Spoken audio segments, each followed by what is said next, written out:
I forget the button. Thought I hit the button. All right. Do I need to do that over again? Probably not. Welcome. Thank you for joining our hearing today entitled Promoting Forest Health and Resiliency Through Improved Active Management. After brief opening remarks, members will receive testimony from our witnesses today, and then the hearing will be open to questions. So, in consultation with the ranking member and pursuant to Rule 11E, I want to make members of the subcommittee aware that other members of the full committee may join us today. So,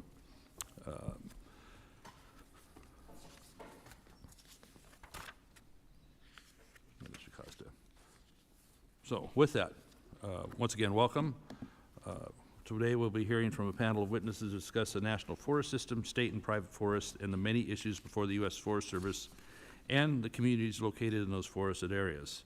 Today's hearing is also an opportunity to receive feedback on these important issues and recommendations on what Congress could do to encourage more active management of our forests, to restore them, improve forest health, encourage the use of more forest products, and very importantly, reduce the threat of catastrophic wildfire in areas that are the highest risk of these ever-present dangers. That last part is especially important. In the West, we continue to witness devastating wildfires year after year as millions of acres of forest land are burned annually.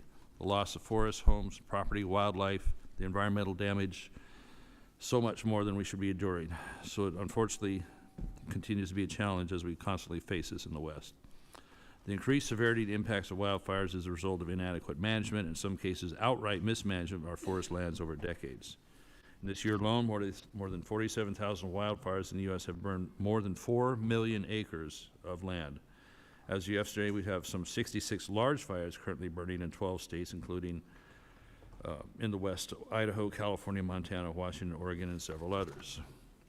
Early in the year, we saw an unprecedented urban fire situation in Southern California, which is indeed an unfortunate example of what can happen if we aren't prepared for these threats in all aspects.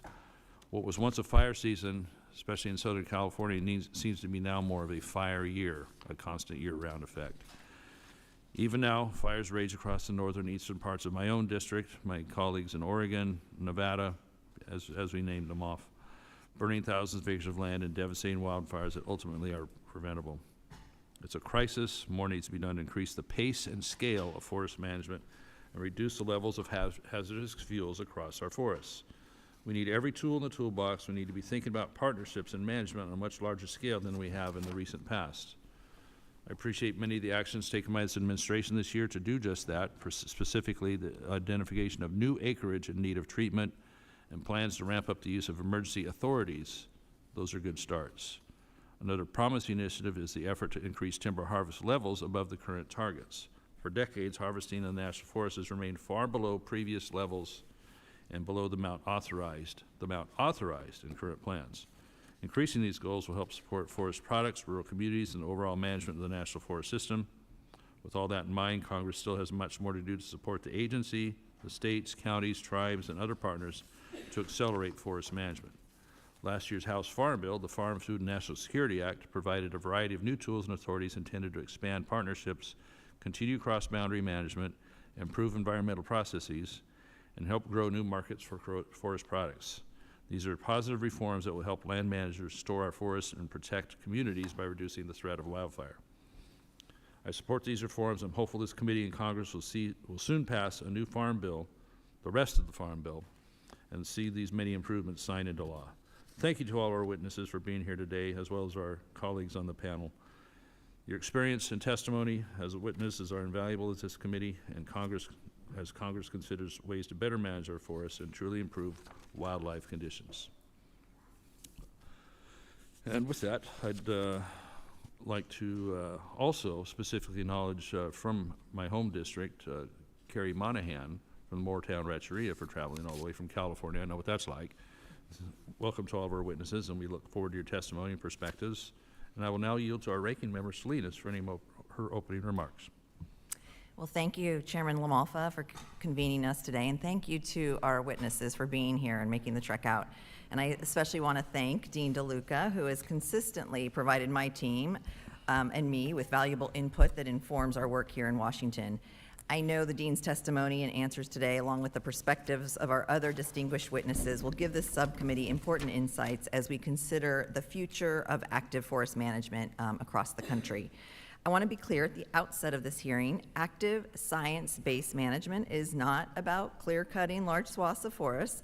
It's about targeted thinning, prescribed fire, fuels reduction, and other practices that restore balance to ecosystems and reduce wildfire risks to our communities.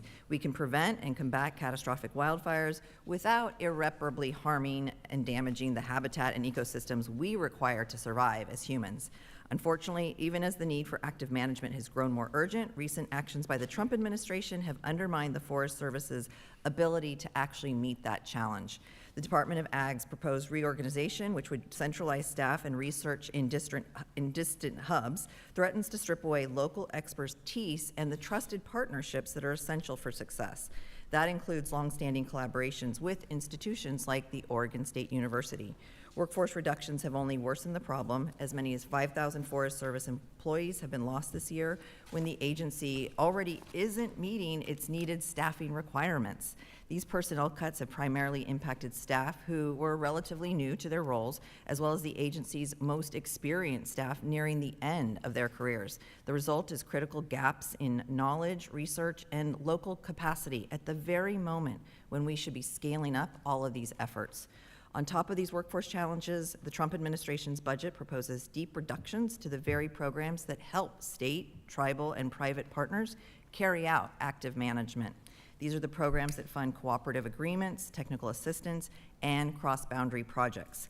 Cutting them undermines the ability of states and tribes to match federal efforts on the ground, weakening the partnerships we know are essential for forest health. That leads me to a larger point. The success of active forest management depends on partnerships. Tribes, states and local governments, universities, and private landowners all bring unique tools and expertise to this work. Programs like Good Neighborhood Authority, Service First Agreements, and shared stewardship show what's possible when we work together. In Oregon, we've seen firsthand how impactful these partnerships can be, and institutions like Oregon State have proven how seamlessly they can work with their federal partners. But instead of strengthening these partnerships, the Trump administration has pursued theatrical actions that will undermine our ability to meaningfully improve the health and resilience of our forests. One example is Secretary Rollins' repeal of the 2001 roadless rule, which she justified as a way to expand active management and reduce wildfire risk. The truth is that roadless areas are remote and costly to access.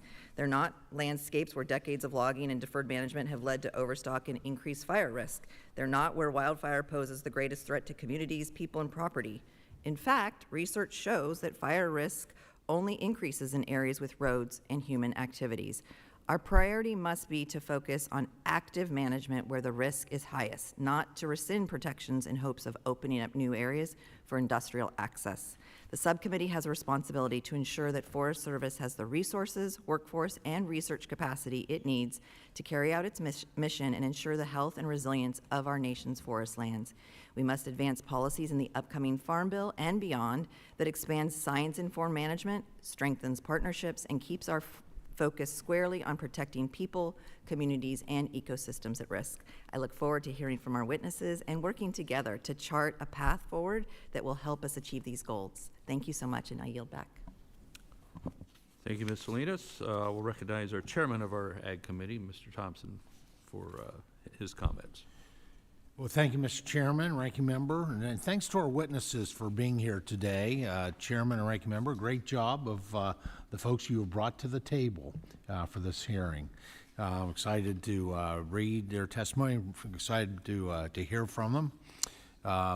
Coming to Washington is never easy, but it's so important for you to be here and to share your perspectives today, to bring your expertise. For decades, our nation's forests have seen a decline in forest health due to a lack of management, invasive species outbreaks, overgrowth, and other factors. I've been proud of the work this committee has done over the past several Farm Bill cycles to provide the Forest Service with a number of tools and authorities intending to encourage more active management, more partnerships, and the use of forest products, expanding the markets. For example, this includes the authorization of the Good Neighbor authorities for cross-boundary projects and expanded categorical exclusions, such as insect and disease CEs, just to name a few. These are common sense reforms that will help encourage more landscape scale management of the National Forest System and adjacent forest lands. Now, given the scale of the restoration and the fuels reduction needed on millions of acres, we must be thinking about management on a much larger landscape scale. Now, I remain encouraged by many of the President's executive orders and management actions proposed by the Forest Service, particularly the efforts to increase harvest above the current targets. This committee must also do its part to support the agency to help get this more work on the ground as quickly and as effectively as possible. Last year, this committee favorably reported the Farm Food and National Security Act to deliver a new farm bill for rural America. Title VIII, the Forestry title, expanded on the good work that this committee has done in the 2014 and 2018 farm bills in a variety of ways to encourage more management, more market opportunities for forest products, and common sense improvements to environmental processes and Forest Service administration. We're now 2 years past the original expiration of the 2018 Farm Bill, and the time to act on a new law is now. I look forward to hearing from our witnesses on how we can encourage improved forest health and resiliency, and what this committee should also be thinking about to further support forest managers and rural communities. And with that, Mr. Chairman, I yield back. Thank you, Mr. Chairman. I'll recognize our ranking member, Angie Craig, for any comments you'd have to make. Thank you so much, Mr. Chairman, and thank you to my colleagues for organizing this hearing, and especially to our witnesses for taking time out of your busy schedules to be here today. I'm pleased to see the committee engage more on forestry issues, and specifically the current conversation about the future of the U.S. Forest Service. I cannot overstate my concern over the hollowing out of the Forest Service in recent months. We have lost countless dedicated public servants, many of whom held wildfire certifications, served on the line during fire season, and played essential support roles for the agency's core functions. In total, the agency has lost more than 5,000 employees, amounting to nearly 15% of the total workforce. I hope our witnesses will speak to the effect this downsizing is having or may have on the Forest Service's ability to fulfill its critical mission. Many of this administration's policies regarding the Forest Service are deeply concerning. They have recklessly proposed slashing federal funding for state, tribal, and private forestry programs that provide critical technical and financial assistance to forest landowners and land managers, helping to conserve our nation's forests and protect vulnerable communities from wildfire. I know we have witnesses here today that can share with us the importance of these Farm Bill authorized programs. The President's budget also included the total elimination of funding for all but one of the Forest Service's research and development programs. The world-class scientists at Forest Service research stations throughout the country work every day to develop early warning technology that keeps our communities and firefighters on the front line safe. They analyze data to identify where we are most vulnerable to fire, landslides, or insect and disease outbreaks, and test responses so that we can protect our communities with evidence-based management practices. My colleagues on this subcommittee cannot ignore the risk this administration is taking here in managing these critical issues. Proposals to move wildfire activity out of the Forest Service, especially during an active fire season, are ill-informed and threaten the agency's comprehensive approach to forest management. Additionally, the administration's announcement to rescind the 2001 roadless rule puts our forests at greater risk of wildfire, watershed degradation, and wildlife habitat loss. There are more high-priority acres that need management to reduce these risks than we currently have capacity to treat.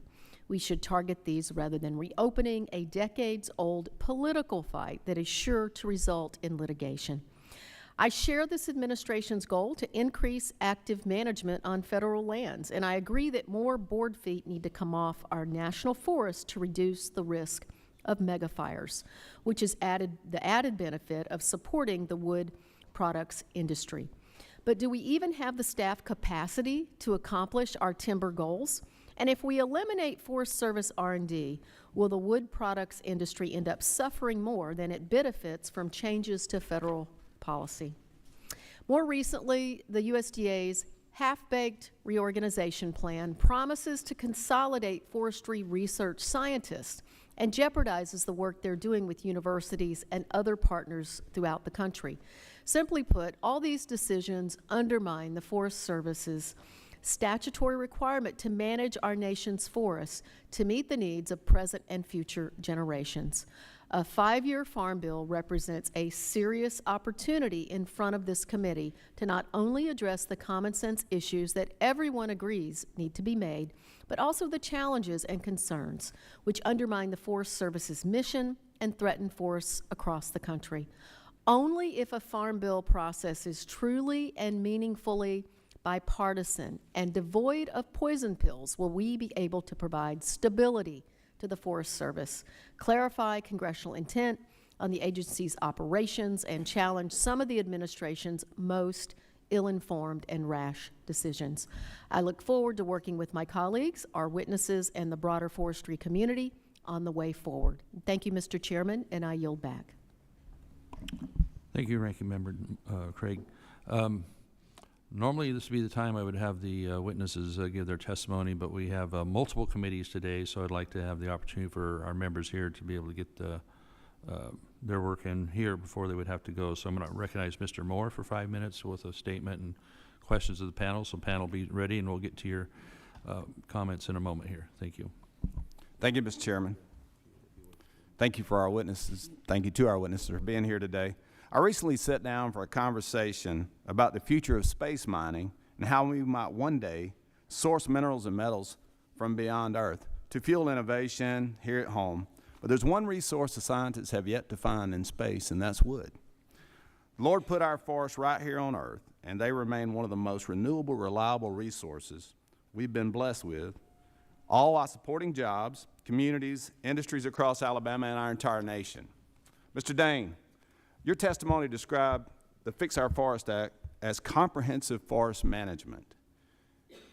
In your view, what are the most important forest management reforms provided by that legislation or the Farm Food and National Security Act? Mr. Chairman, committee, thank you very much for the opportunity to talk about that. The Fix Our Forest Act, first of all, is a forest management and a wildfire mitigation piece of legislation.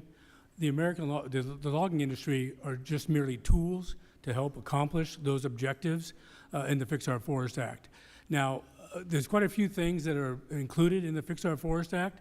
One of them, I know this is somewhat controversial, is litigation reform, but there's no denying the fact that litigation has dragged out billions of board feet of timber management for protracted periods of time and resulted in many lost opportunities. So litigation reform is important.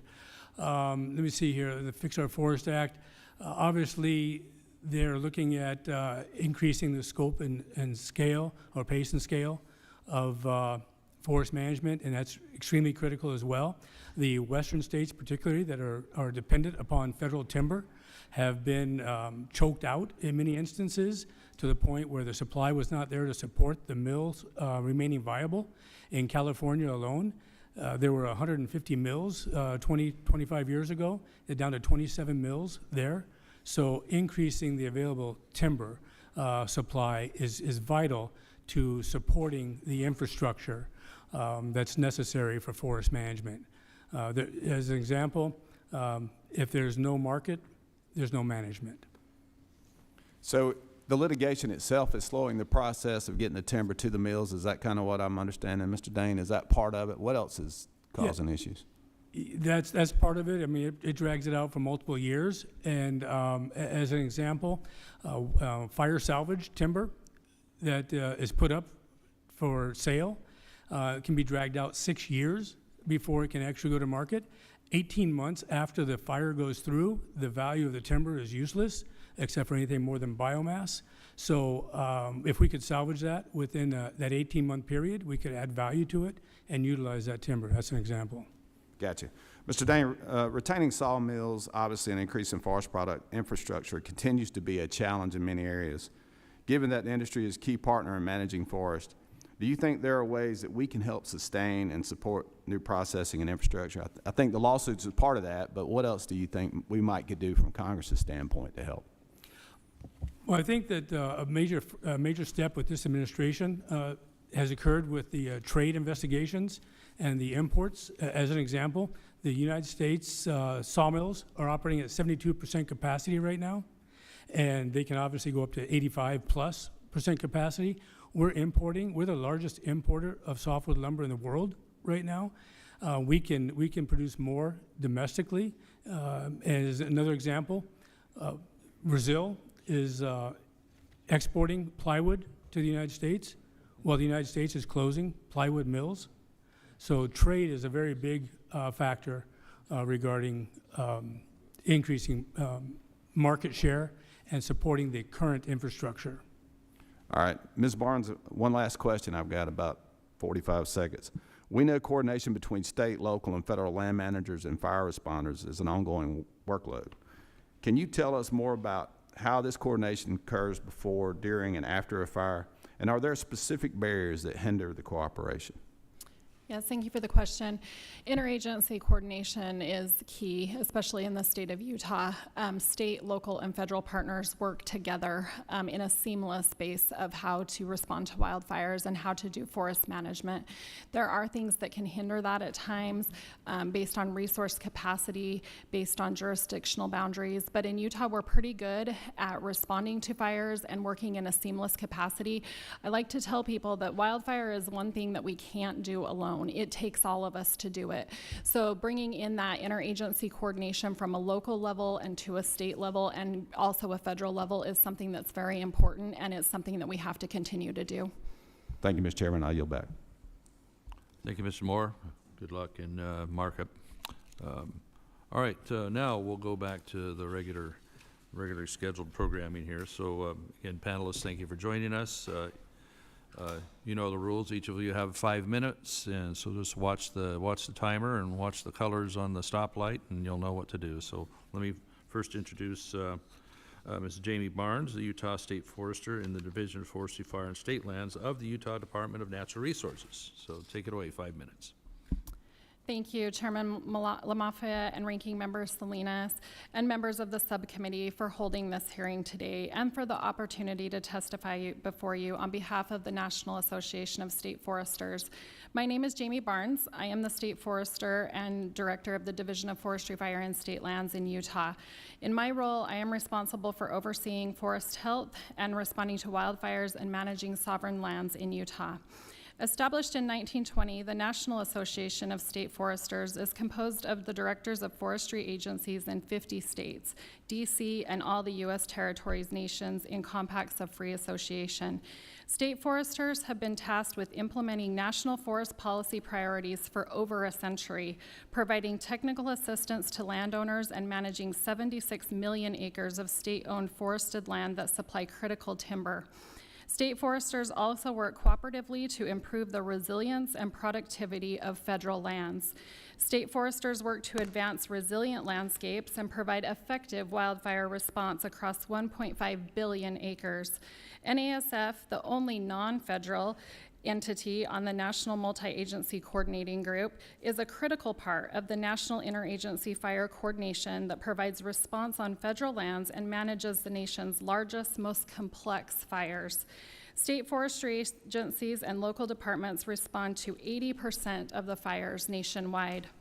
Under the first Trump administration, state foresters formalized their commitments to greater partnerships through shared stewardship with the Forest Service and other agencies. Utah is on our second shared stewardship agreement, the first being signed in 2019 and the second in 2022. Utah has had great success bringing partners together and stakeholders together to focus on the right work in the right place at the right scale. A total of $30 million has been invested in active forest management actions, which include work in critical watersheds that are high risk for wildfires. With President Trump's recent executive orders, there has been a renewed emphasis on the role of states in assisting with pressing challenges facing our forests. Utah has taken a proactive approach with the Forest Service, engaging in conversations around a shared stewardship agreement or other supported model where we partner together in land management.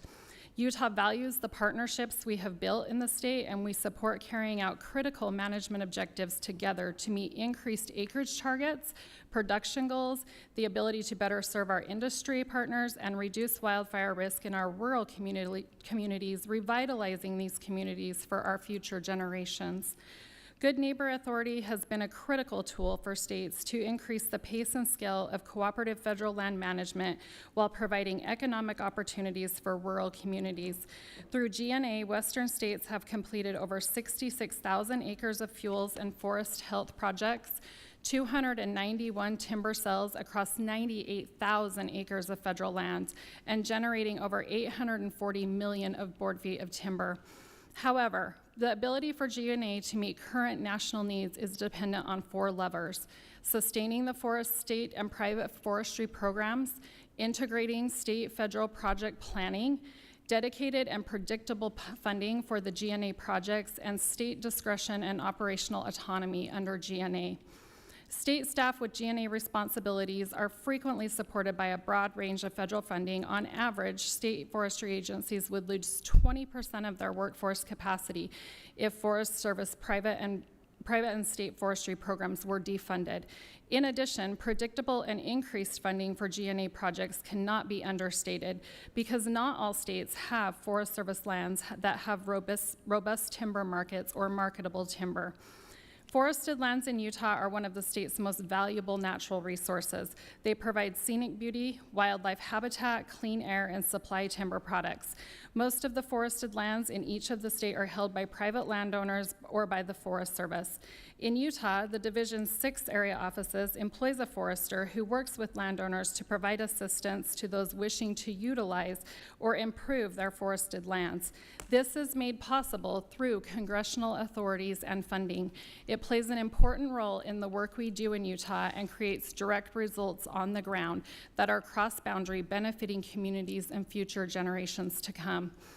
NASF is grateful for the community's work this last year on the Farm Bill to capture state foresters' priorities, sustain the active management of private forested lands, including authorizing assistance for the state action plan, strengthening our national reforestation capacity by codifying the ringer, and NASF looks forward to working with the committee to address additional amendments to the Conservation Reserve Program and the Volunteer Fire Assistance Program.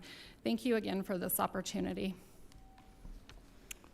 Perfect. Thank you, Mrs. Barnes. Appreciate your testimony. Now we'll recognize our next witness, Mr. Scott Dane from the American Loggers Council. He's their executive director. Go ahead. Chairman Lamalfa, Ranking Member Salinas, and committee members. On behalf of the American Loggers Council, I want to thank you for the opportunity to testify regarding promoting forest health and resiliency through improved active management. I am the executive director of the American Loggers Council, which represents members in 49 states. I'd like to begin by addressing silviculture, forest management, which is the science of controlling the establishment, growth, composition, and health of forests and woodlands, and societal objectives such as producing timber, maintaining wildlife habitat, improving forest health, recreation, and protecting watersheds on a sustainable basis. This is accomplished by a range of practices, including planting, thinning, and harvesting to guide the development of forest stands for desired outcomes. These sustainable forest management activities are not being fully utilized on national forest, particularly as they apply to timber harvesting over the past few decades. The volume of timber harvest on national forests has declined by over 75%. Additionally, silvicultural standards establish tree stand densities, trees per acre, that is optimal for achieving healthy forest objectives. According to top forest researchers, low-density stands that largely eliminate tree competition are key to creating forest resilient forest resilience to the multiple stressors of severe wildfire, drought, bark beetles, and climate change. They conclude that managing for resilience requires drastically reducing densities, as much as 80% of trees in some cases. Tree mortality, for the first time, according to U.S. Forest Service reports, exceeds tree growth by 2 times. Let me repeat that. Twice as many trees are dying in the national forests than are growing. Much of this mortality is driven by wildfire. It's not timber harvesting. Timber harvesting only represents 25% of the net tree growth, and 7 times more trees are dying than are being harvested. Logging isn't the problem. In fact, it's a solution. These statistics clearly indicate that national forest management policy for the past 3 decades has not worked. The health of our national forests are in decline. This brings me to wildfire. Millions of acres of forest burn annually. Fire science is basic. 3 components are necessary for fire: an ignition source, quite often lightning strikes, oxygen, and fuel. The only one that we can control is fuel. And in the case of wildfires, unhealthy forests that are overstocked and filled with dying and dead timber.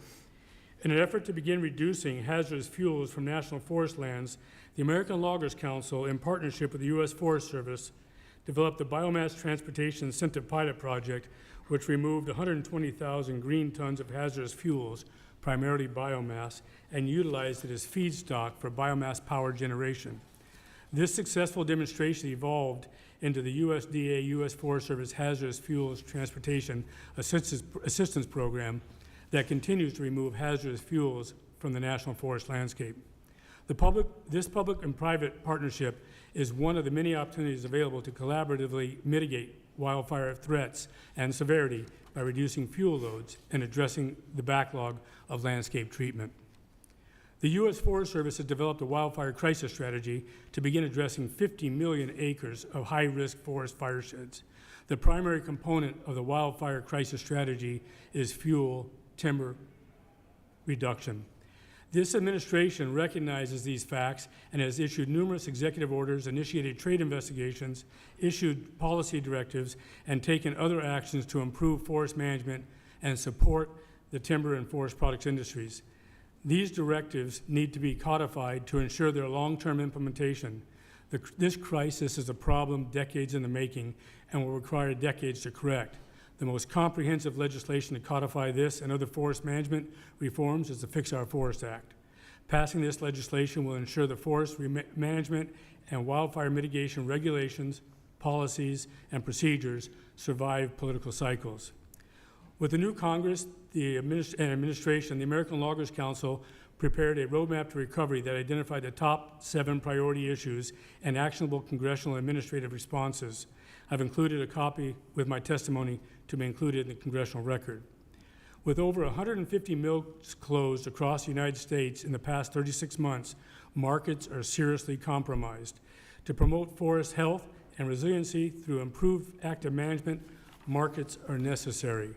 No markets, no management. We are at a crossroads. Congress and the administration must take action to improve forest health through active management before the logging and mill infrastructure deteriorates to a point that forest management will no longer be possible. Thank you very much. Thank you, Mr. Dane. I appreciate your testimony. We'll now go to our next witness, Carrie Monahan, who's the Director of Natural Resources at the Moortown Rancheria of Maidu Indians in Northern California. You have 5 minutes.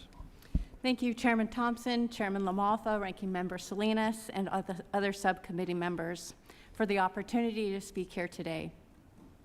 As you recognized in your remarks, we face a nationwide forest health crisis, and in the West, fires are the #1 public safety, forest health, and environmental concern.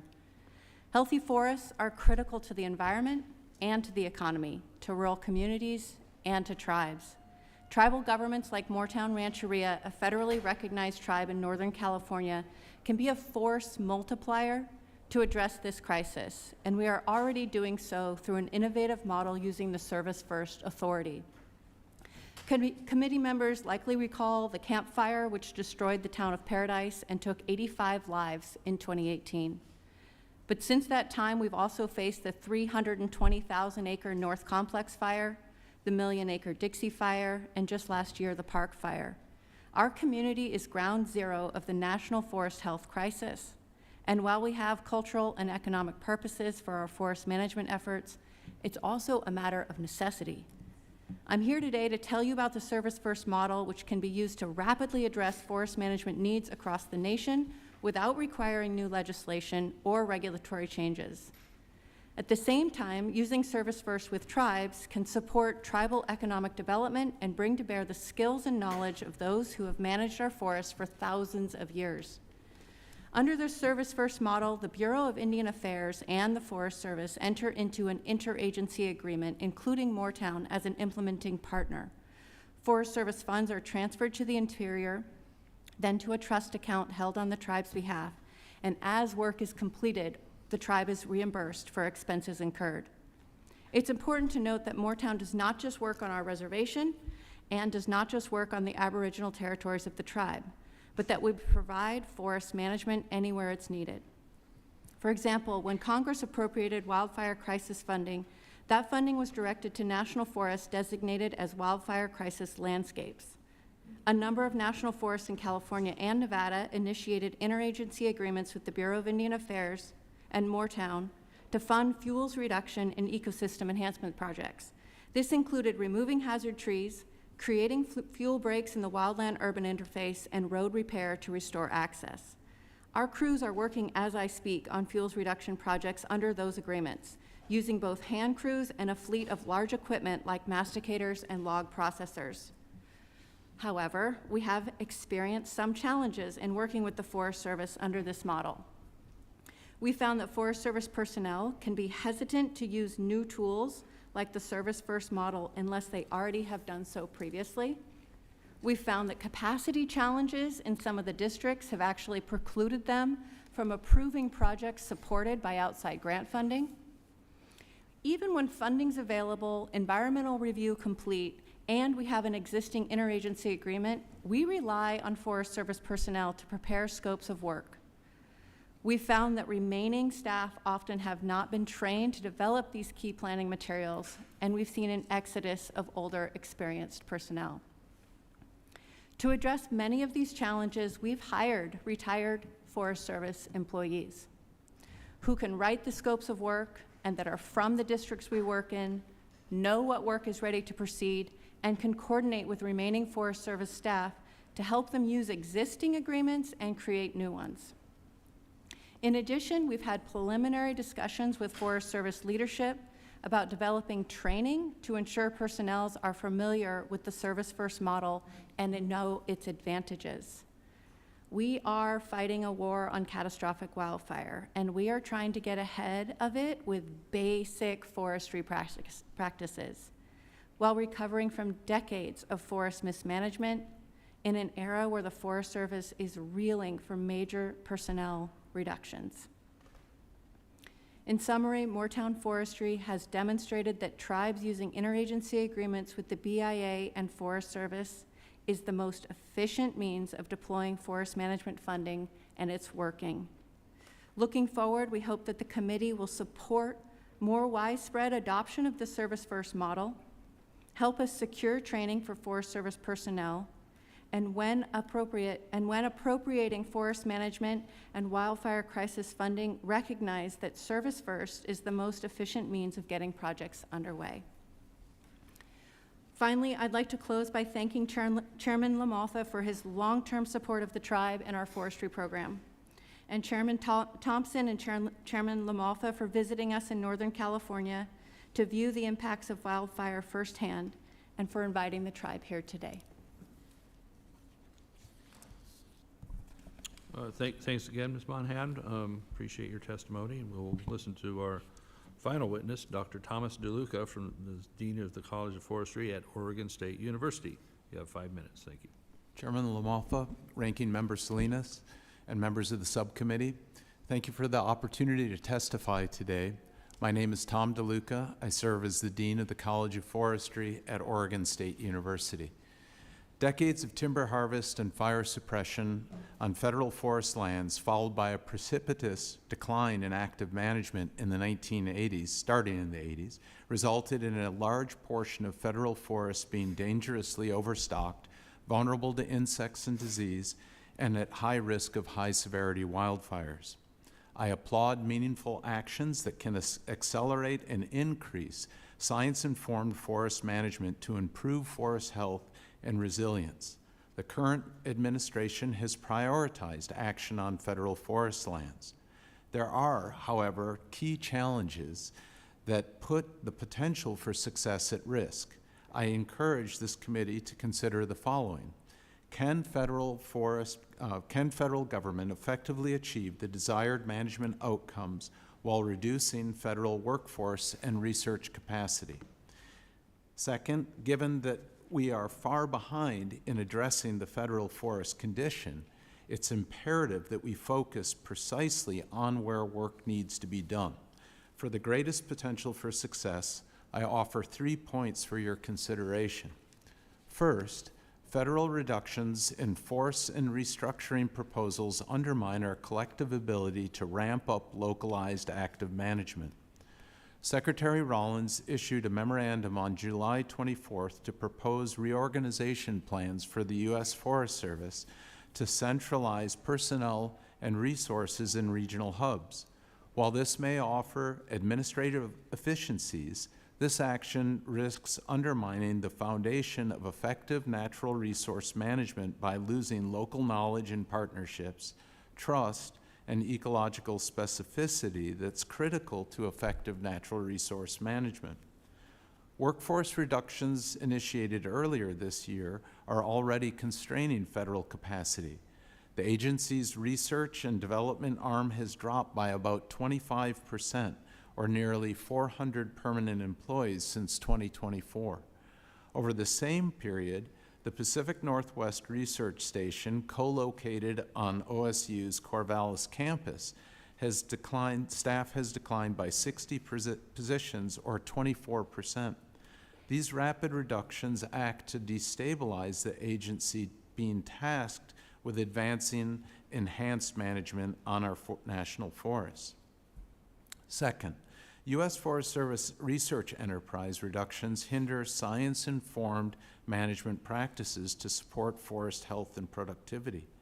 Our forests face ever-evolving threats, such as increasingly hot, dry conditions, novel insects and pathogens, and exotic plants. Science must be done to evolve with these novel threats. The U.S. Forest Service plays a critical role in advancing and translating science for active management to address these complex challenges. Equally important is the role of the U.S. Forest Service Experimental Forest Network. Long-term ecological data collection at sites such as the H.J. Andrews Experimental Forest in Oregon have provided irreplaceable insights into how forests function for more than 75 years. No other government agency or industry outside of the U.S. Forest Service is positioned to replace those losses in scientific work currently advanced by the agency. Third and final, rescinding the roadless rule distracts from the priority management activities that improve forest health and resilience. The roadless rule restricts new road construction on approximately 58 of the 193 million acres of national forest lands. Most of the acres in roadless areas are steep, remote, and costly to access for timber harvest. Historically, roads were built where it was most economically viable and to harvest and haul timber. This remains true today. And the distance from unroaded lands to active mills is even further today due to the large number of mill closures over the last 30 years. Rescinding the roadless rule won't mitigate wildfire risk. What is based on 3 factors: the likelihood that a wildfire will happen in a given place, the potential severity of a fire when it occurs, and the values at risk. The highest priority for reducing wildfire risk is in the wildland-urban interface where people, property, and infrastructure are exposed. In conclusion, after decades of intensive use followed by prolonged inaction, our forests face unprecedented stress from wildfire, insects, and disease and drought. We must implement proactive management at a meaningful scale informed by robust science and supported by a prepared workforce and regional infrastructure. Thank you for the opportunity to testify today. Thank you, Dr. DeLuca. We will now go to member questions, and I'll recognize first Ranking Member Salinas. Thank you, Chairman LaMalfa. So let's just dive right in. Dr. DeLuca, your testimony gave us some valuable insight and overview of the importance and impacts of partnerships between universities like Oregon State and the Forest Service in advancing research and skilled workforce development. Can you share and dive in a little deeper on some examples of research and or projects of the College of Forestry that you might be working on with the Forest Service right now? And how do these projects help inform federal land management? Yes, we work directly with the Forest Service on innumerable projects. Some that are particularly of relevance to this committee would be on the wildfire water security project, which deals with looking at the effect of wildfire on municipal drinking water quality and availability. And that work was a joint project between U.S. Forest Service and several universities, including Oregon State University. That project was actually rescinded just recently, but it is an example of the type of work we're doing together. We also have the extensive work on the H.J. Andrews Experimental Forest. It's the longest standing long-term ecological research site in the nation, and it's a collaboration between the U.S. Forest Service and Oregon State University. And in that site, it has burned 3 times in the last 4 years. We've had fires on that site 3 times in the last 4 years, which opens up incredible opportunities for studying wildfire recovery and restoration, and those are projects that are being initiated on the forest today. I'd go on, but I want to be recognize time limitations.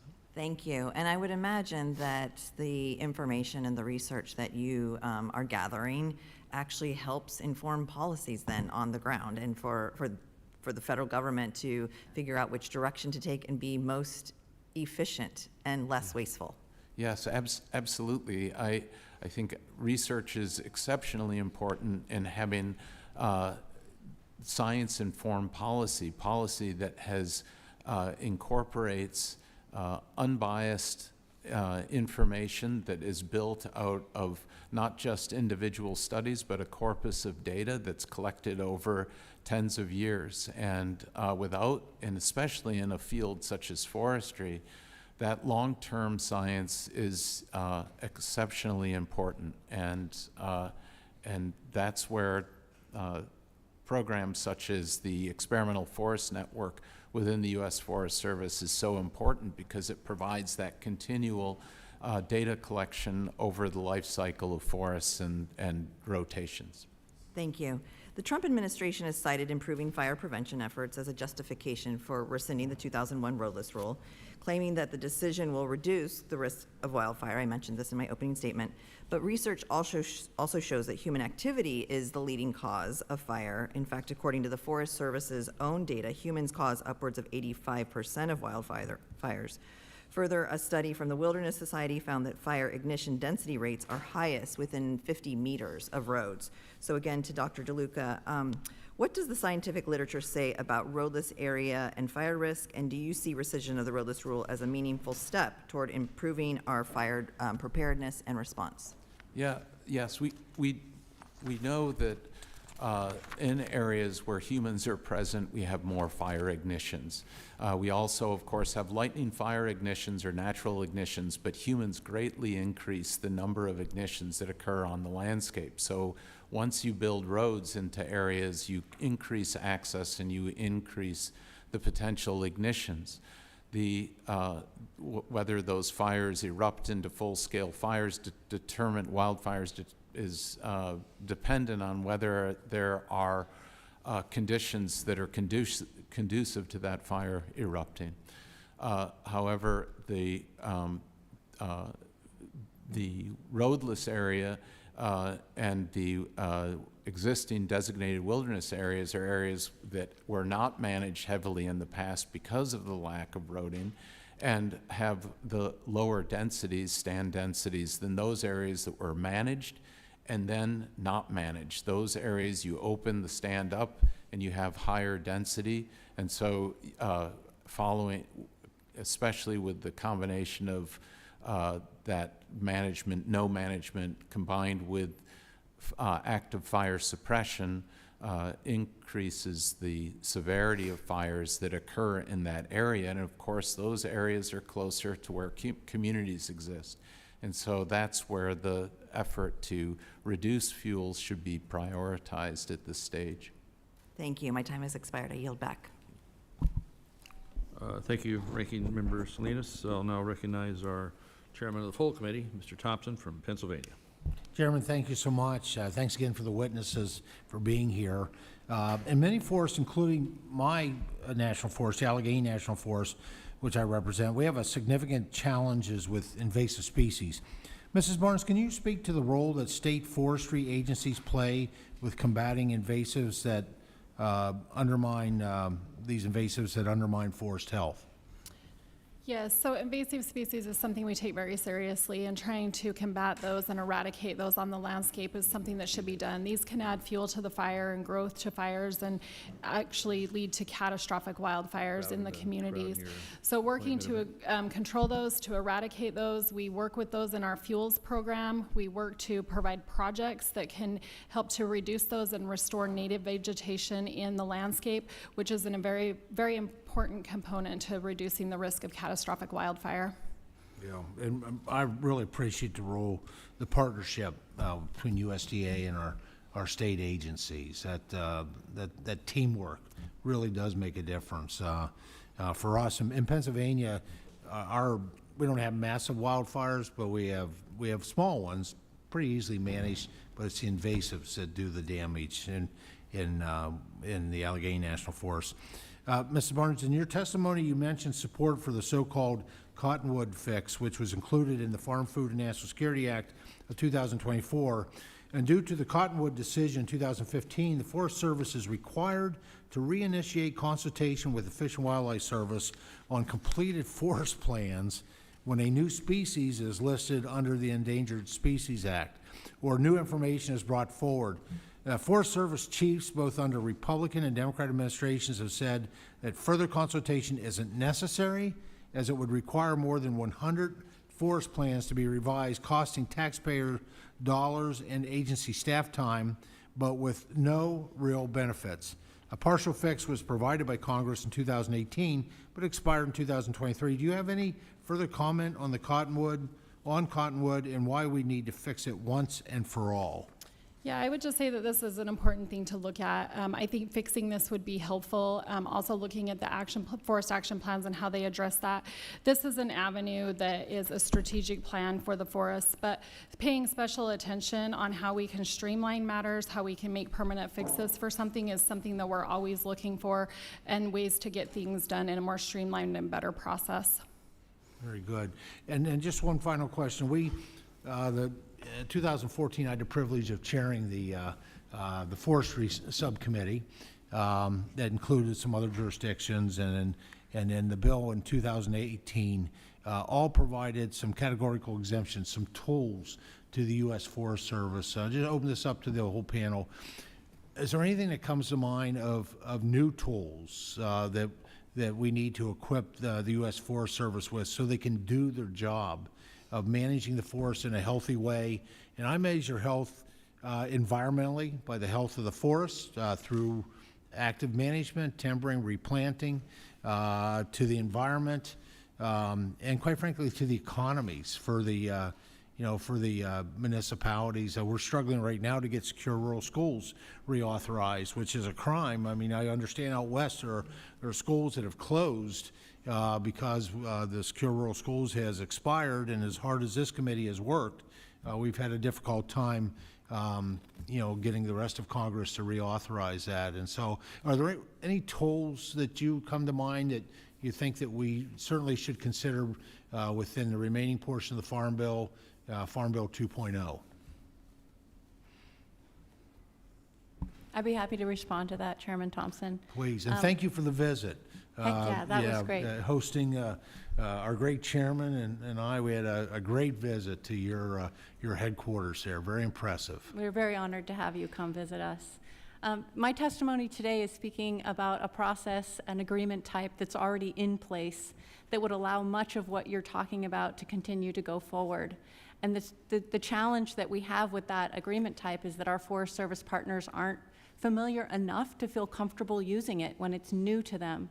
So one of the opportunities we have is to work with them on training so that they can use a Service First agreement. The Service First would not necessarily allow harvest. It's basic forestry practices, right, to allow for fuels reduction, prescribe fire, but we'd need other tools to do more sustainable harvesting. And that could be the Good Neighbor Agreement. And again, that's new to them, this new version of it. And that's what takes time. Yeah, and my time has expired, but I would encourage of our witnesses, if you, anything you can put in writing and forward to our chairman and ranking member of the subcommittee, it is time to get 2.0 done, and I want to make sure, just like in 14 and 18, we have a robust forestry title in what will be the Farm Food and National Security Act of 2025. So thanks so much. I yield. Appreciate that good work, Mr. Chairman, and doesn't always meet the eye for people that, and a lot of great forestry work is getting done in our farm bills. So thank you, sir. Now I will recognize my colleague from California, Mr. Costa. Thank you very much, Mr. Chairman, the subcommittee, and the chairman of the full committee for holding this hearing. The purpose, of course, is promoting forest health and resiliency through improved active management. Frankly, I think that we need to examine the whole effort that is going forth between the United States Department of Agriculture and the Forest Service, U.S. Forest Service Agency, in terms of this change that of rearranging priorities and the management for the Forest Service. Frankly, I am puzzled, and I think I've suggested to the chairman that we need to have greater oversight in this Reorganization Act, because I don't think it's clear how ultimately what the goals are going to be and how it's going to impact the mission, in this case, of the U.S. Forest Service. You know, I've been here for 21 years, and I think through administrations of both parties, there has been a lack of focus and emphasis on the two areas that we're talking about here today: forest management and the efforts to provide support for fire suppression.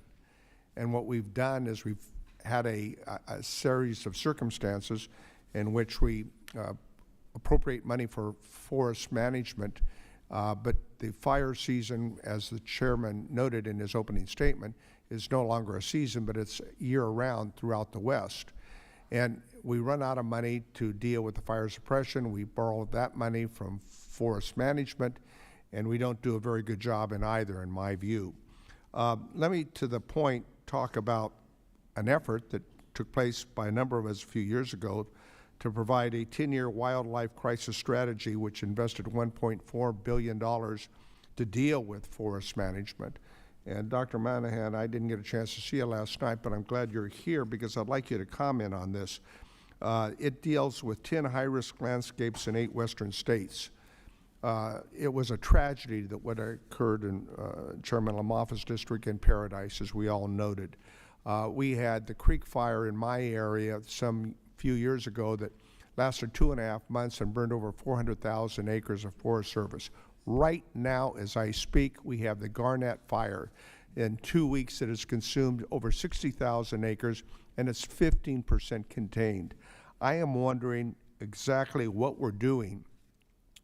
And the Forest Service, the USDA, has removed from their website this effort on the Inflation Reduction Act on $1.4 billion to manage these 10 high-risk areas.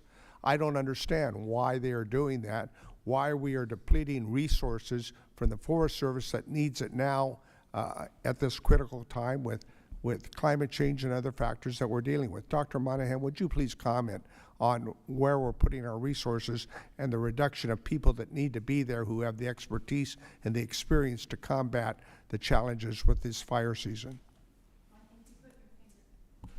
Thank you. I think you put your finger right on it, Congressman Costa. We've separated fire from forestry. Fire is an important part of forestry and can actually be good fire to help manage our forests and keep it so that catastrophic wildfire doesn't destroy them.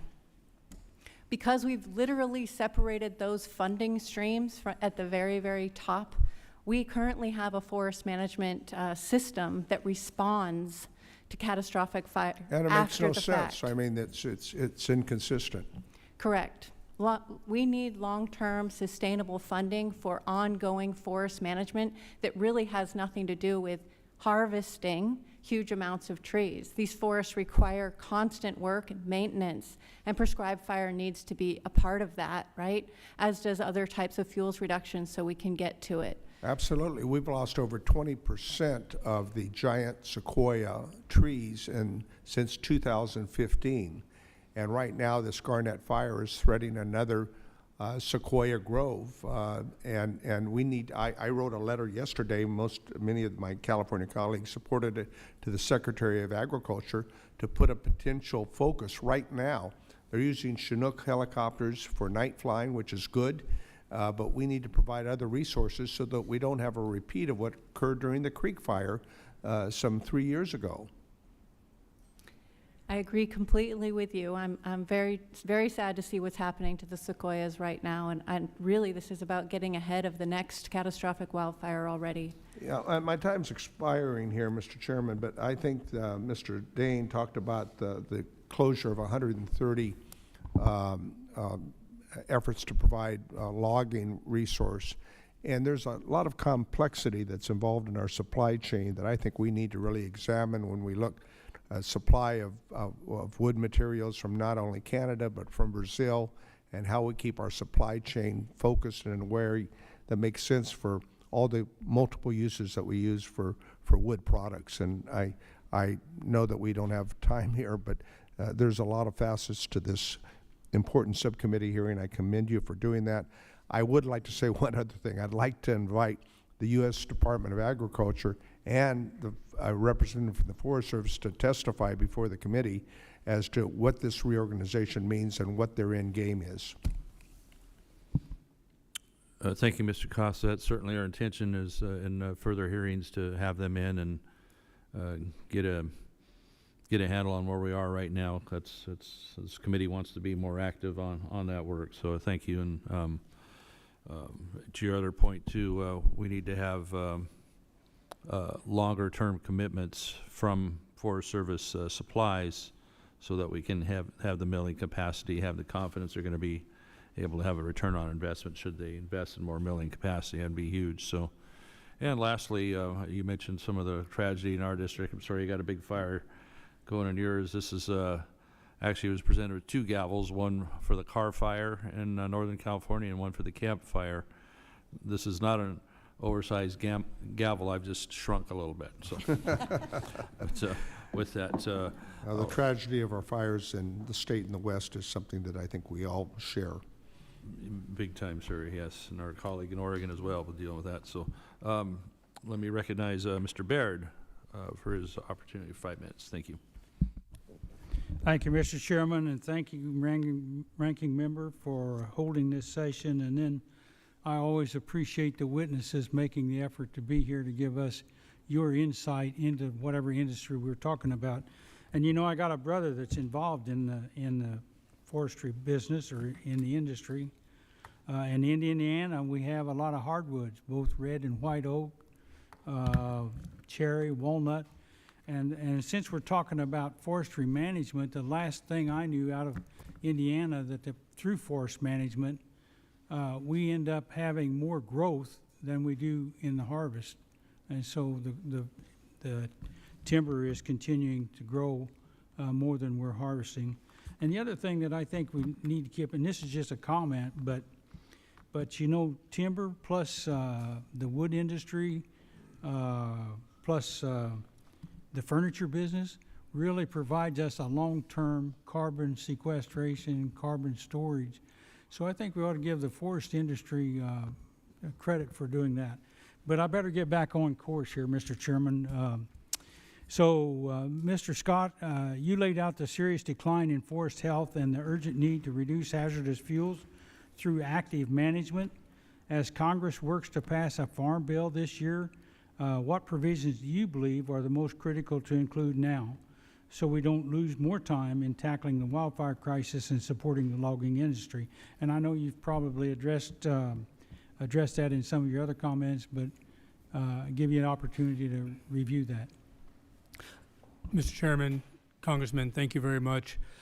When it comes to reducing hazardous fuels, the obstacle there is, what do you do with the low value, no value hazardous fuels, small diameter, unmerchantable timber? And we're really limited on what we can do because of the lack of infrastructure to utilize that. And we find that the only viable markets right now for that are biomass power generation, and they have been cut out of the tax credits that they've been a part of for many, many years. And so that jeopardizes those existing markets. Now, if we can develop new markets, such as sustainable aviation fuel from forest-based feedstock, to utilize that, that's great, but we're not there yet.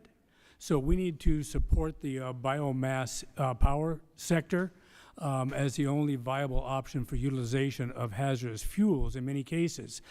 As an example, when the Inflation Reduction Act passed and there was money for hazardous fuel reduction in there, I spoke to the White House and I said, that's terrific, but what are you going to do with the biomass once we collect it? And they said, what do you mean? I said, we have such a limited infrastructure to utilize that, that we don't really have the ability to transport it 100 miles or more under the current cost structure. So they said, what are you going to do with it? I said, we're going to push it up in a pile and we're going to light it on fire and open burn. So that's an example of why we need to have the markets to support the utilization of hazardous fuels. You know, I can't resist asking, when you talk about the biomass, I can't resist asking this question about biochar. You know, if there's any comments you care to make on that in that regard. Yes, there's quite a few developments in the biochar sector. In fact, I was meeting this week with a couple of representatives that have biomass power plants, and they are going to site biochar facilities on their biomass power plant sites as well. So it's a new product, but it has a lot of potential, and forest-based feedstock would be the primary feedstock for developing biochar. Thank you. And we got about 1 minute left for me. So any of the other three of you have any thoughts in that arena? Well, just really briefly following up on the biochar issue, one of the key things that has to happen for biochar to be successful as a product is to demonstrate its value. It isn't like applying a fertilizer. It doesn't yield a direct yield response that you know what you're going to get out of it in a given year. And so there's studies that need to be conducted to demonstrate its long-term value as a soil amendment, because right now there just isn't a market for biochar. So the break-even haul distances to get the stuff to a place where you can convert it as an energy source is a problem. But if we can have that value add of biochar, it would make a big difference. But it's almost pure carbon, and so it would really Yes. contribute to soil health. Yes, yep. Do I have an opportunity to ask one more question? Or Go fast and we'll let you. real fast? Anyone else? I'd love to chime in about the biochar conversation. In our watersheds, we experienced the California gold rush 150 years ago, and we have mine-impacted acres from hydraulic mining. This is denuded areas with no topsoil. These areas are excellent for biochar amendments, and we have done some both lab tests and field studies with Pacific Southwest Research Station partners to look at biochar and its benefits of putting that carbon sequestration benefits included on that hydraulic mine impacted landscape.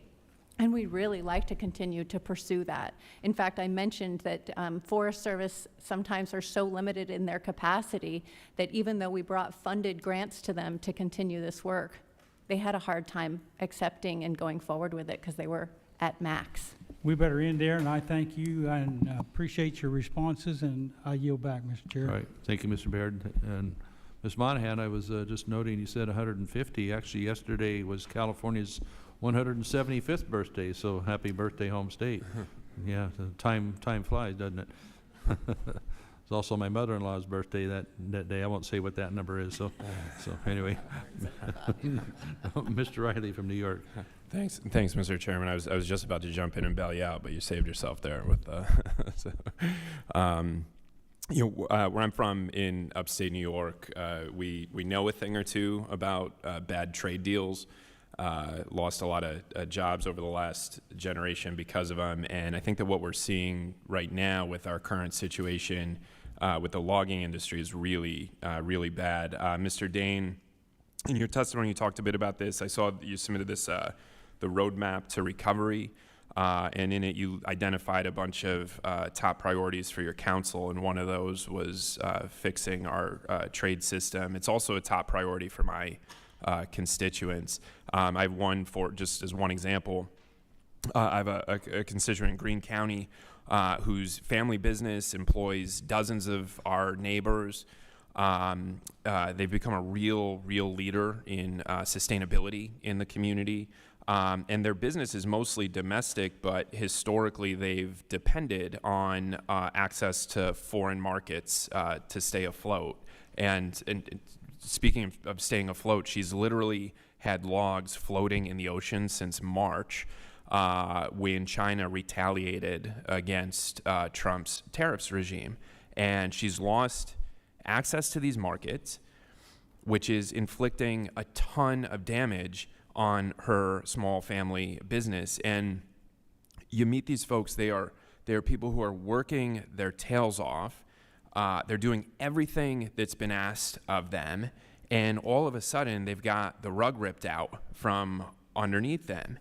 And it's just simply not fair to put that family and that family business in that situation. And so my office, we've been pressing USDA and USTR to make this right for that small family business and their dozens of employees. But I'm pretty frustrated because I don't think anybody is treating this with the urgency that it demands. This is, around this place in Washington, it's bureaucracy and red tape and nonsense. Back home, these are real jobs for real people in a real community doing real work, and it's really important. And your testimony said that there's 150 mills that have closed in just the last 36 months, and that's just not an acceptable trajectory for us. And so my question for you is generally for my constituent, any thoughts that you have for them, any thoughts that you have for us and for this committee to make sure that folks in that situation aren't having so much damage inflicted on them because of the current trade situation that we're in. Thank you very much, Mr. Chairman, Congressman. I'm glad you brought that up. The trade policy that we're talking about is extremely complex, and it's far more than the softwood lumber, which gets all the attention. I've been in touch with your constituents up in New York, and we have made it very clear that we support the softwood lumber tariffs and duties. However, we do not support the impacts to hardwood exports. The point being is these markets are limited in the United States. Most of the people up in your district are sourcing or marketing domestically about 50% of their hardwood, but there's no other market left beyond that capacity. So the China market was extremely important, and until we get more domestic markets established in the United States, the American Loggers Council supports the export of hardwood logs to China. And we've made that clear to the administration in our discussions with them as well. Well, I appreciate that very much, and I think what you described is, as I understand it, with my constituents' business, exactly the case. They have a significant, and I think even a majority domestic market, but that market can't absorb everything, and so they've depended on access to foreign markets. I think all of it goes to the point that a smart, strategic, targeted trade policy in this country needs to make sure that Americans are operating on a level playing field. And it needs to be thoughtful instead of just throwing a bunch of stuff against the wall and seeing what sticks. And we're seeing if we had a thoughtful, strategic trade policy, this business would be thriving, would be continuing to thrive. And so I appreciate your the nuance that you're thinking about this in. And Mr. Chairman, with that, I'll yield back. All right, thank you, Mr. Riley. We'll recognize Mr. Weed from Wisconsin. Well, thank you, Chairman LaMalfa and Ranking Member Salinas, for this hearing today. Wisconsin has a strong heritage with the forest products industry, employing over 57,000 people and contributing nearly $27 billion to our state economy. The industry ranks second in economic output for our state. Wisconsin has been a leader in the lumber industry for nearly 200 years, and I'm proud that my home county, Brown County, is the leader for the state in terms of jobs and output. Without proper management of our forests, the rest of this incredibly important industry for Wisconsin's 8th district would cease to exist.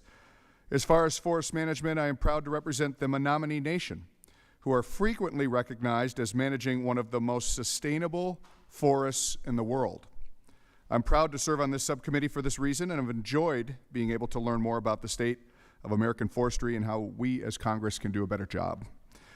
So as I got to Congress, I immediately recognized the importance of Wisconsin's timber and paper industry, and specifically maintaining and improving the safety and efficiency of it. Even though it's a transportation and infrastructure referred bill, I wanted to reference how proud I was to introduce the bipartisan Safe Routes Act to promote exactly this by opening up more short distance routes for loggers. Mr. Dane, and I'll open this up to anyone here, what are some more creative ways we could promote safety and efficiency for loggers? Mr. Chairman, Congressman, it's nice to meet you. I've heard a lot about you from Henry Schenenbeck, who was here yesterday with me doing some work. A couple of things to think about. You referenced the Menominee tribe, and they are known nationally as one of the most productive forest programs in the country. And when I talked to them, they told me that their chief with their forest land said, you start at one end and you log across, selectively, you practice forest management till you get to the other end, and then you turn around and you start over again. They recognize sustainable forestry and practice that, as well as other tribes, I'm sure, across the country. Now, when it comes to safer routes, I really appreciate that. That's an important issue. We have no consistency in the United States for efficient transportation. Mm-hmm. We've got states that can run 99,000 pounds, that can run 100,000 pounds year-round, different axle configurations, and they're forcing these logging trucks to avoid the interstate. That's what we're talking about, the interstate here, and use county and state roads. Right. In Minnesota, we used to have to run down a cobblestone road in Duluth, Minnesota, parallel to an interstate system. Now, we did get the law changed and allowed us to go around Duluth, Minnesota, and use the interstate for a 23-mile corridor. Mm-hmm. That would be one step. Another thing for the Farm Bill would be the future careers in logging. Workforce development is a critical issue. The timber industry is based on small, multi-generational family businesses. These are not large corporations. These are family businesses. Mm-hmm. And they just want to train their family members coming up, just like farmers can do right now. When their children are 16 and 17 years old, to operate mechanized equipment. Logging is mechanized today. There is still hand felling, but the majority of it's mechanized.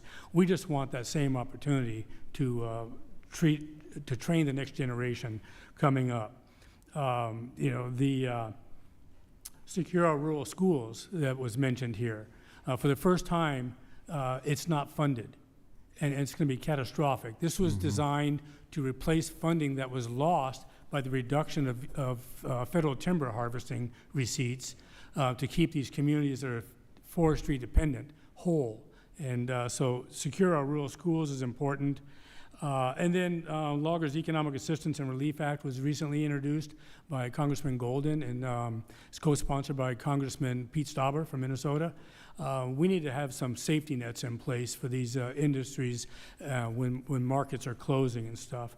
And then, of course, the biomass power under the renewable fuel standard and the tax credits would go a long way as well, sir.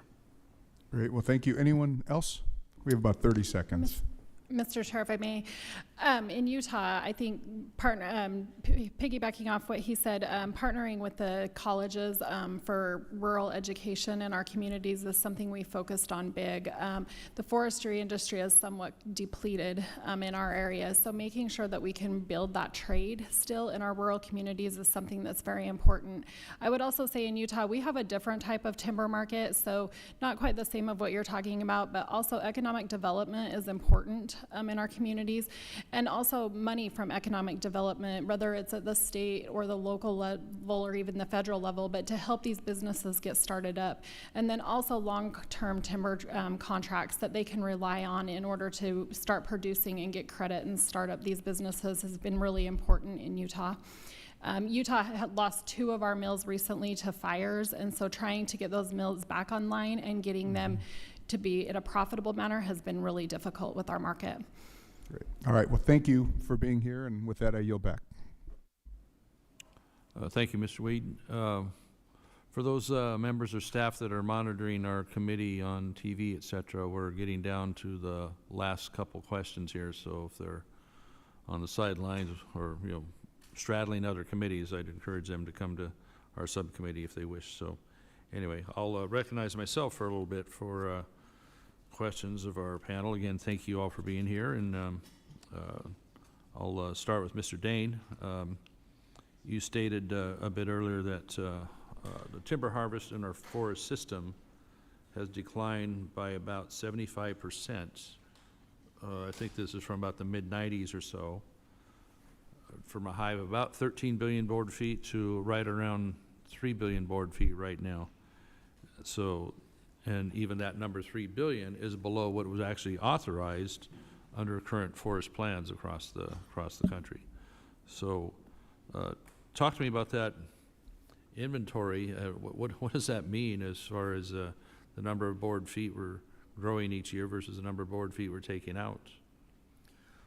The harvest volume is 25% of the growth volume nationally on national forests.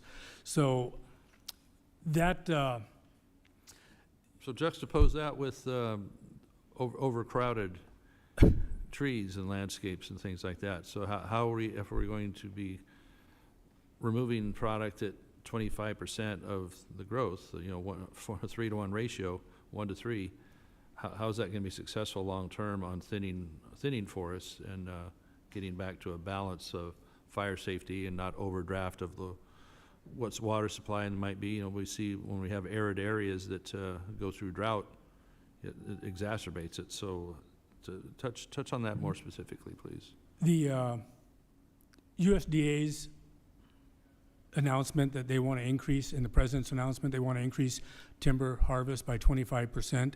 That would take us from 3 million board feet to 4 million board feet, roughly speak, 4 billion board feet, excuse me. So in one sense, 25% sounds like a lot.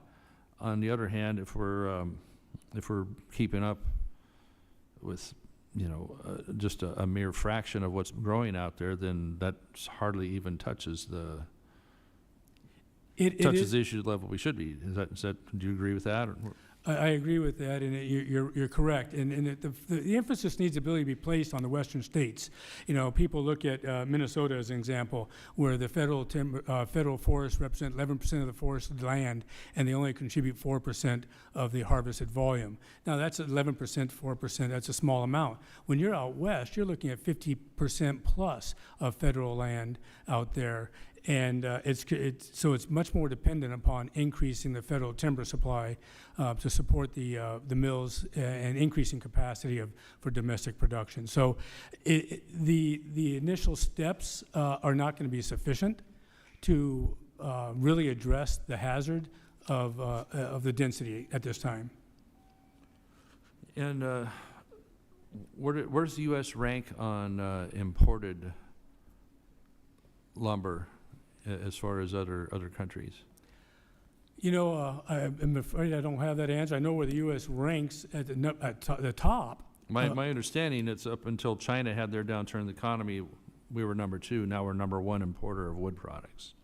So We are number 1, yes, sir. I don't know how that makes much sense, but Dr. Monahan, again, thank you for being part and for our interactions earlier on in NorCal. Appreciate that.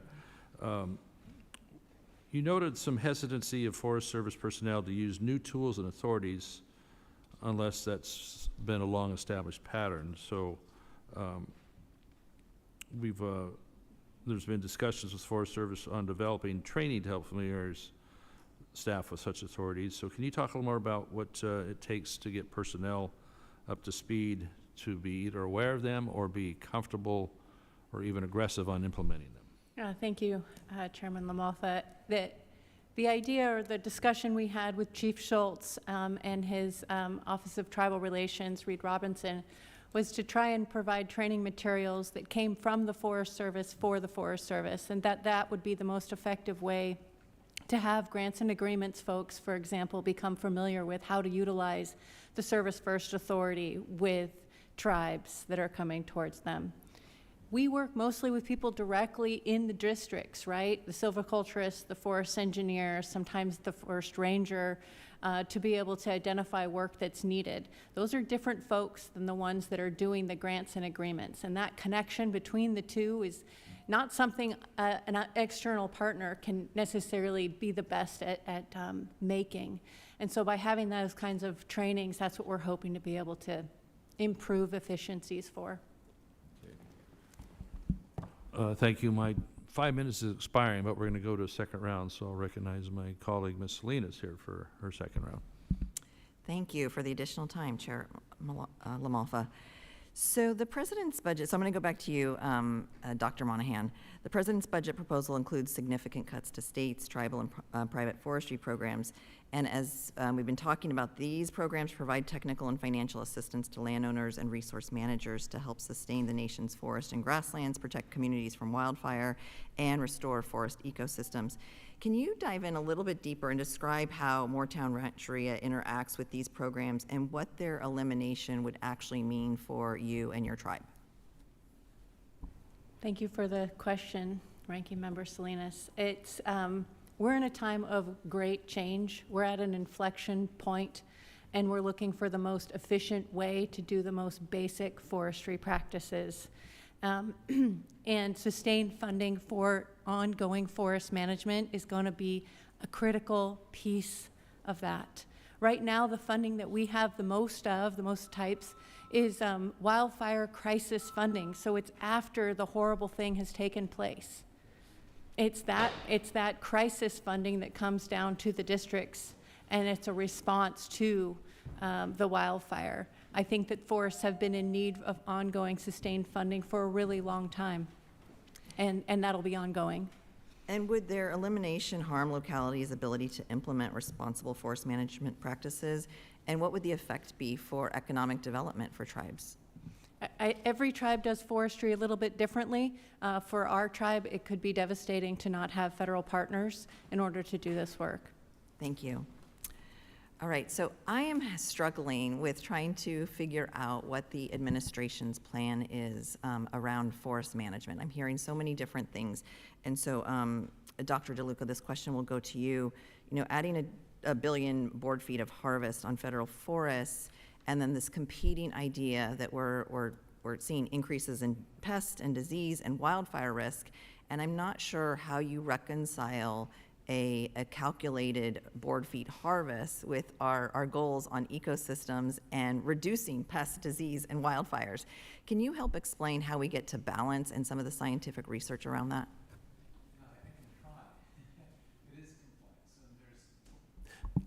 Thank you. Yes, it is complex, and I can try, but the whole problem here is complexity. I've been thinking about this as my fellow panelists have been talking. You know, we have this significant problem. it is particularly bad in the West and in the dry forest types in particular. The value of the timber that exists in those landscapes, having been managed and then not managed, it's small diameter, low value material, and getting it to market is an enormous challenge unto itself. Historically, that was managed by Native American communities for millennia using fire. We're talking about trying to use mechanical treatments to get in and reduce that, the density of those stands, improve the forest health of those stands. That requires resources because it is because of the fact that the value is low and the distance to markets is far. So it's very complex. At the same time, the value of timber has dropped through the floor recently, and mills are in trouble. The existing mill infrastructure is in trouble. So as we're trying to ramp up production on federal land just by 25%, where is that going to go? It does provide an opportunity for private landowners to go into a longer rotation, but they have to be able to sustain that longer rotation in terms of economically, is it viable to them? So it is incredibly complex, but I believe that we know where the biggest problems exist on the landscape, and we know where the most structures and people's lives are at risk, and that, of course, is where we've managed heavily in the past, and then we ceased that management. So targeting near communities and in areas of dry forest type make the most sense. The problem is the highest value timber isn't going to be located there. It's going to be in wet, more moist forest types and in areas where, yes, forest health treatments are needed, but that may be that it's not at the level of priority as the dry forest types, which lack the mill infrastructure. So sorry to just amp up the complexity, perhaps, but I think that Dr. Moynihan's point about fire having been a part of this landscape, it is a fundamental part of the ecology of these forests, and we need to learn how to live with fire and how to work with fire. And that means using those mechanical treatments that allow us to get fire back on the land and then allow fire to do the work that it normally does in a way that doesn't threaten communities and threaten lives and economies. There's also more to say about private land management and the amount of timber that's being generated there versus what's being generated on federal land, and putting that in that global context, because yes, we are importing 30% of our total lumber demand is coming from outside the country, and it's coming from places that don't have the environmental laws like we do have here. And so we actually export an environmental footprint that we don't have necessarily here in this country, and that global context needs to be taken. Sorry, I went over a little. No, thank you. Thank you for your response. I only gave you three minutes to explain something very complex. Thank you. We can loosen up here a little bit at the end, so it's all right. Let me come back to you, Dr. Moynihan, on we were talking about the personnel and ability to get at the tools and use them a little bit more. Is there any more you wish to finish on that thought before we go to the next thought? I think I said the most important things. I just think that we do need those folks that are familiar with the districts and are designing the treatments that need to be done in those areas to continue to do the work that they're doing on the Forest Service side, if you will. Well, I guess I was more specific on newer tools and newer ideas that and authorities, exclusions, et cetera. Are they? Hasn't been the participation or desire to use those tools as strongly as, you know, there's a lot of frustration out there. Yes, so, that's correct. Yeah. It is definitely people using what they already know or what they were trained to use, and those older ways of doing work are, in general, less efficient than using their tribal partners through the Service First Authority. What do we need to take it to the next level? Do you see pent-up demand or roadblocks towards having more tribal and local participation as more towns been doing and trying to partner with others on? I think that's the opportunity we're looking at squarely in the face and trying to figure out how to do that. Using Service First for harvesting timber won't necessarily be the right tool. We'll need to use the Good Neighbor Agreement, and thank you for this committee's work on that. It's very exciting. Again, we have a couple of folks that are interested in having that conversation with us at different forests. Are you seeing any impediments to do that right now from the government side, or is it a matter of just getting out there and getting after it? It will be interesting to see how it plays out. It will take time. The treatment has to be fully figured out in order to use a Good Neighbor Agreement. That's on the Forest Service's shoulders, and they're at capacity. So the extent to which that gets out to us will depend on their ability to get those treatments ready to be put into an agreement. That's a time-consuming process. Okay, thank you. Mr. Dane, let's come back to the tree mortality situation a little bit. That mortality seems to be running around nearly 2% per year, additional trees dying off, and that's not counting fire. Is that just insects or age or other factors? That includes fire from the chart that I submitted with my testimony today. It does include fire. Fire, natural disasters, insect infestation, yes. Yeah, I guess when I look at some of our Sierra forests here that haven't burned, you can, like one example east of Fresno there, when we've traveled, there's so many gray trees amidst the green ones, and so that's got to be insect or drought. So what representation is that of the overall problem? It's a big part of it. In Minnesota, we had a 30,000 acre fire this year. We don't have a lot of wildfires in Minnesota. It was all spruce budworm kill in the national forest. So infestation and mortality as a result of that definitely has an impact. Many years ago, when Colorado was impacted by the lodgepole pine beetle infestation, the Forest Service, the counties, they got together and said, well, we need to address this problem we have here. Let's get the loggers to come in here and clean this up.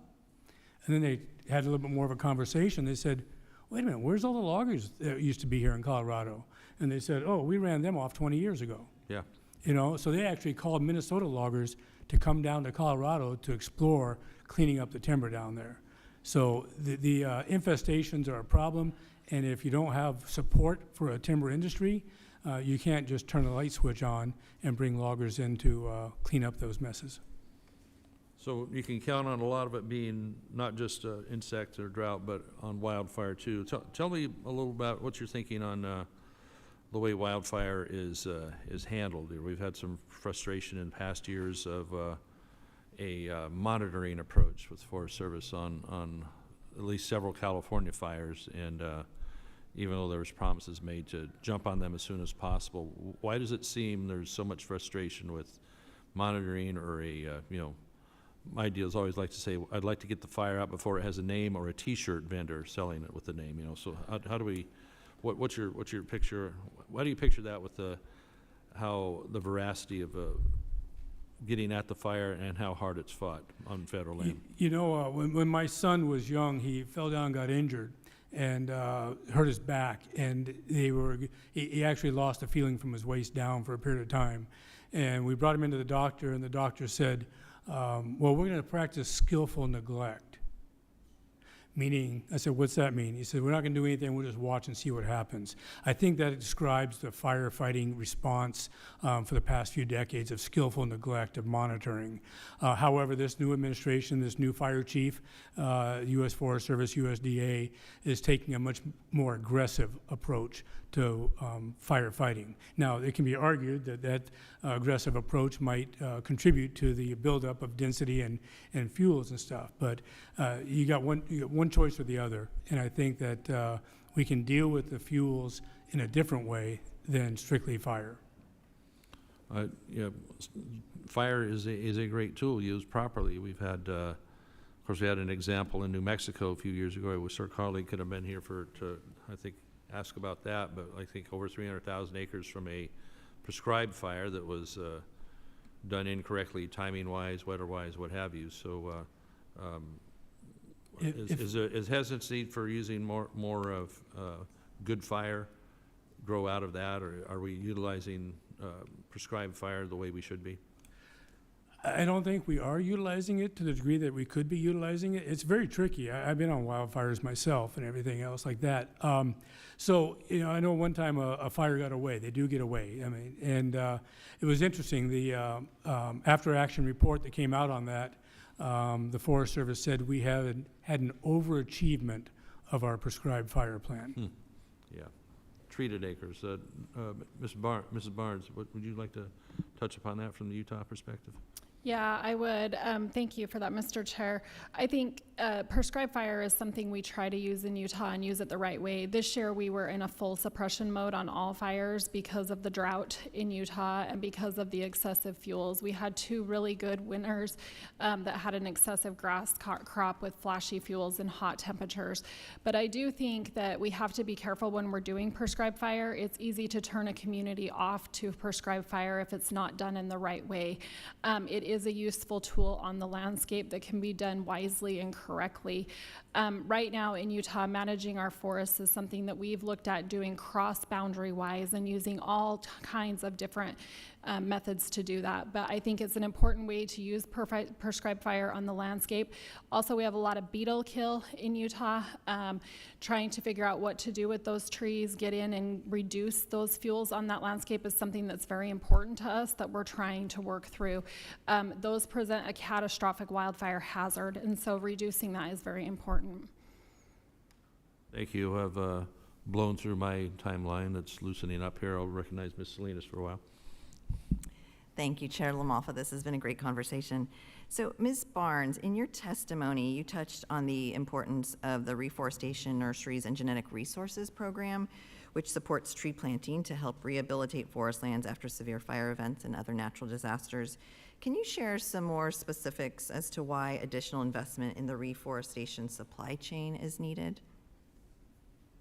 Yeah, so this Ringer program is something that has been really important, bringing partners in for native plant seed and talking about reforestation work, also for seedling production and focusing on adequate supplies of seedlings. Unfortunately, in Utah, more than a few years ago, probably within the last 10 years, we lost our nursery in Utah. So we rely on other states now for that seedling production, or private nurseries in that area for that, or a seed warehouse where we do seeding, but don't have any of the seedlings. So ultimately, this is very important for forest resilience, landscape reclamation, and also just for the rehabilitation after extreme fire events. And it's something that really needs to be focused on. Thank you, and I appreciate that, given that I do have a big nursery industry in Oregon, so I do hope Oregon is a state that you look to, but would love to work with you on that program. Yes, that would be great. Okay, and I yield back, Mr. Chair. Thank you. I wanted to go over this roadless issue a little bit here because it's been made controversial, and so, Ms. Barnes, what have you seen in Utah and the other areas you have expertise on with previous roads? We have a lot of that's happened in California, but roads that already existed being removed. I know people say they're paid, contracted to remove roads, and so when we talk about roadless areas, what are the facts on areas that used to have roads and were actually able to be logged, managed, utilized, et cetera, and then made made roadless because of neglect, became too expensive is sometimes the excuse to maintain, or just flat the priorities changed and they didn't want roads on them anymore. Do you have any insight on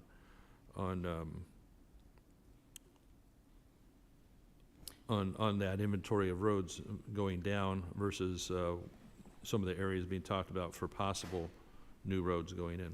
Yeah, I don't have those exact numbers. I'd be happy to provide those with you as far as Utah goes on the inventory of the number of roads. The roadless rule in Utah. What's the trend feel like to you in Utah then? There's quite a few areas that have been closed off due to the roadless rule that prevents us from getting in and doing work in that area. But used to have roads? Correct, Yeah, yes. so they've been taken out. Yes, Yeah. so with regard to that, Utah would support, being able to get into areas to do fuel mitigation work. The one thing that we can't control is where that fire starts, and that's the unfortunate place for us. The one thing we can try to control is the fuels, like I was talking about earlier. So being able to navigate through those areas and remove those hazardous fuels is something that we would benefit from, and also being able to reduce the risk of catastrophic wildfire. What do you think this contention that installing roads means more fire where the roads are versus how fires are caused? Because what I notice in my area is that you'll have many hundreds of lightning strikes causing fire of one side or the other versus, roadways that do have people going up and down them. Like the car fire in Reading was caused by a flat tire on somebody towing a trailer and ground the tire down until you made sparks and it got in the weeds. Even then, the response could have probably put it out, but that's a different story. So what about this idea that roaded areas are somehow a greater fire danger than natural causes such as lightning, et cetera? Yeah, I think there's truth to that. I mean, in Utah, we have a number of human-caused wildfires. Sure. One thing we've done in Utah is we've started what we call the Fire Sense program, and that's changing human behaviors of how humans start wildfires. We've been really successful at reducing human-caused wildfires in Utah. This is an educational campaign. We've been able to reduce human-caused wildfires. They were up in the upwards of 80%. We're now down into the 50 to 60%. So that's almost a 60% reduction in some years for human-caused wildfires. Unfortunately, this year we've seen some large fires on our landscape in Utah that have been caused by humans. We also get a lot of dry lightning in Utah, and that also causes fires. But I think focusing on what your number one cause of those starts are and starting campaigns like we have for Fire Sense that really focuses on that human behavior change is really, really important. I would encourage other states to look to Utah as we have had a lot of success in that area. But the one thing that we can control, and I'll go back to that, is just the fuels on the landscape by doing proactive work. And that's something that we're trying to get better at doing. Certainly. We've worked legislatively to try to have more clearance around roads and especially power lines too that would, we're not talking every Forest Service road per se of having a wide gap, but certainly along our highways, our freeways, the bigger roads, we need to have a wider buffer between them and the forested area. And Mr. Dane, would you touch on that a little bit too, please, with the roadless conversation? Yeah, Chairman, I really appreciate the opportunity. I was getting a little anxious there. I wanted to chime in there. The roadless rule was an end run to block access, and particularly for logging and mining. That's my opinion, okay? However, it was an artificial restriction. Before the roadless rule, for 100 years, forest management was working just fine. So according to the American Forest Resource Council, nearly half of all roadless acres are located in areas rated as high or very high wildfire risk. Since the roadless rule was enacted, more than 8 million acres of roadless forests have burned, highlighting the consequences of limiting access and management. Mm-hmm. And so the roadless rule was merely put in by the Forest Service as a guidance or as a rule. It wasn't made by a change of the law, correct? Yes, it was a rule. In fact, if you look back at the history of it, there were quite a few comments opposing it from within the Forest Service. Within the Forest Service, okay. So I guess the winds change on that a little bit, don't they? So, do you have any more you want to do? You kind of shorted last time. Okay, all right. Well, I could go all day, but I don't think everybody wants to do that, We're pretty fired up about this issue. So I'll close a little bit on the personnel, which is indeed a difficult one, but with Forest Service, that we know that they have over 11,000 firefighters on hand, which actually is above their stated goal for 2025. So we did indeed have employees leave the agency, and some do hold red cards, and those are able to be recalled. And a handful 300 of them came back that actually ever had fire experience. So the numbers we're talking about on the firefighting side we're not out of bounds. So it indeed will come back to the thought that staffing is a challenge. We had a hiring freeze that was initiated over a year ago under the previous regime as well. So, you know, it can go back and forth on that, but I think we'll continue to work to make sure that we have the best trained, best equipped as best we can, and we'll get through this, because we want great results, and the partnerships like Dr. Moynihan was working on, and those are pretty great. So we will, and many others around the country. So we want to expand upon that with more success in the Farm Bill. We still have to address the skinny portion of the Farm Bill, where policy changes and updates will be done here soon, and so hopefully we can get that done, right? So I think we're in a pretty good spot for today's hearing. I look forward to having more here soon. We've been trying to drink from a fire hose so far this year, so I'd like to have more of this activity, right, Ms. Salinas? Yes. And address it, because it's a big thing. There's an ongoing issue in the midst of this fire season here. Thankfully, it hasn't been worse, but I won't say that to people with 6-digit fires in their district too much. So anyway, let me get to the legalities here quickly, and we'll... Mr. Chair? Did you have a closing thought? Just quickly, yes. Okay, let me recognize Ms. Salinas for a closing statement. Thank you, Mr. Chairman, and thank you again to our witnesses for being here today. I think that, like I said, the conversation was very robust, and I think we had a lot of takeaways. And I am really concerned, actually, about our forest health and the capacity to address it at the federal level. And I don't think we're making the right investments. We weren't at a place of full capacity when I got to Congress in 2023, and the situation has only gotten worse. And from the witnesses today, I think we all do need to work together to figure this out, to make sure that we have market access and that a fair level playing field for the wonderful product that we do have here in the United States. And I think we have to figure out how we restore balance. But we do need the help of the federal government and the workforce that it provides, and the right training as well. And that was a big takeaway for me today. So I just want to thank again our witnesses. I'm eager to work across the aisle with my colleagues and to figure out how we move something that meets the moment and meets the demand that we're seeing. So thank you, and I yield back. Thank you. All right, about to wrap up here too. So I guess just one final thought on the roadless areas is that, you know, just because it might be declared open to 58 million acres additionally, it doesn't mean all 58 million are going to have that work done on them. It's going to be pretty strategic in where, if it's access to timber, or if it's an issue of the best strategy for the infrastructure for fighting fire. That's sometimes things get a little hysterical on that, but certainly you're not going to see all 58 million acres immediately affected by roads. I've had some conservationists or outdoors folks expressing some opinions with me on that, and it's when you're talking about some of our trails, First Pacific Crest Trail actually is closed in a portion right now, and that's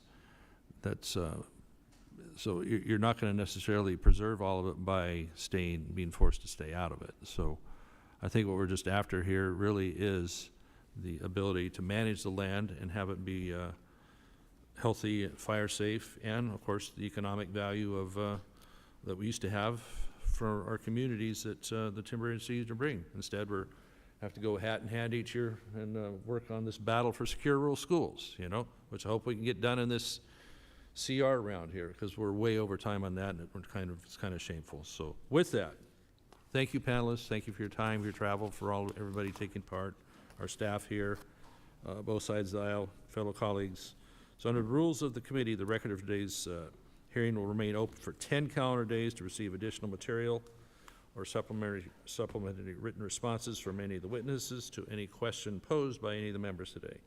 So the hearing of the Subcommittee on Forestry and Horticulture is adjourned. Thank you. With the big gap. With the big one, yes. Want to try it? Yes. All right. It is Don't- no joke. Don't tell everybody I let you on the gavel. I won't. Thank you, Mr.